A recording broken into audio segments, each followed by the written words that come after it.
আমরা অনতি বিলম্বে সিদ্ধান্তকে প্রত্যাহার করে আসলাম চৌধুরীকে ঘোষণা দিন, আর না হোক বিএনপিকে দেখে দেবো আমরা আসলাম চৌধুরী সীতাকুণ্ডের জনগণের জননন্দিত নেতা।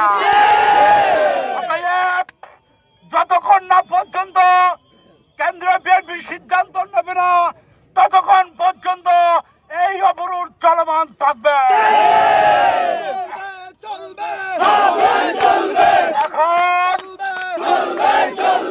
এখন রাস্তায় সীতাকুণ্ডের জনগণ আসলাম চৌধুরীর আপনজন।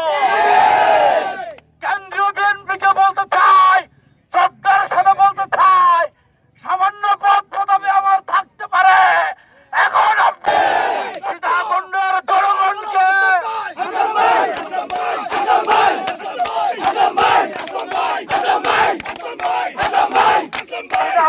অত্যন্ত মর্মাহত হয়েছে।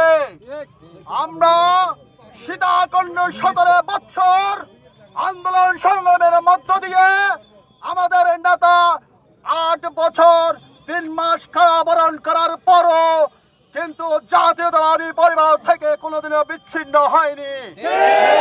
অথচ আসলাম চৌধুরীর পরিবার সহ নির্যাতিত পরিবার, এই নির্যাতিত পরিবারের বাইরে আমরা কোন অবস্থাতে আসলাম চৌধুরীর বাইরে রাজনীতি করার কোনো সুযোগ নেই।